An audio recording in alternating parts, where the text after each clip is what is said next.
Welcome back to our AYO tutorial series. In this video, we're going to be reviewing the lesson plan that was previously generated, as well as look over some of the features that are present here on the lesson plan view. First, you'll notice that our title, as well as our teaks and our knows and shows that were generated are all here on the lesson plan and still editable.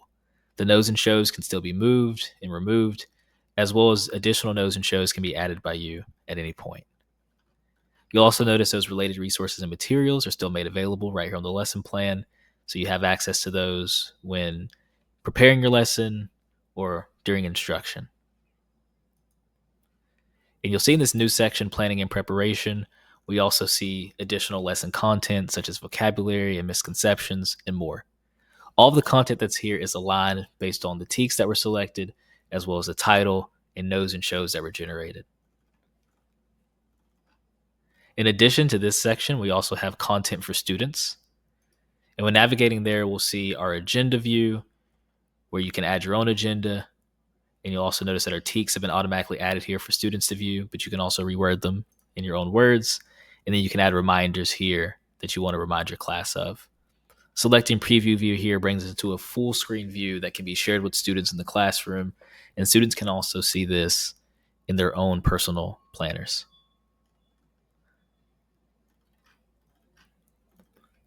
Also in content for students, we see assignments and the ability to generate aligned assignments like quizzes and short constructed responses, which we'll cover in our next video, as well as to create Google Classroom assignments that can be shared directly with students. Let's review a few more features of the lesson plan. At the top of the lesson plan, we can also see that we can link to related lessons, and under the Actions menu, we can manage access and share our lesson with other educators. When sharing a lesson with other educators, you'll see educators first from your campus, but you can also view educators from any of the campuses at the district. And of course, we have search here as well that can be performed by the educator name or their email to quickly find associated educators. Anyone who a lesson is shared with will be notified that they have a new lesson added to their repository. And the same is true for our comments.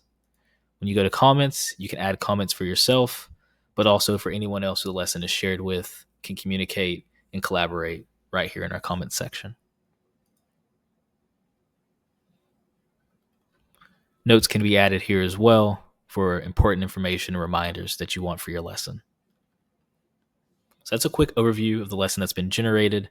In the next video, we'll discuss generating aligned assignments.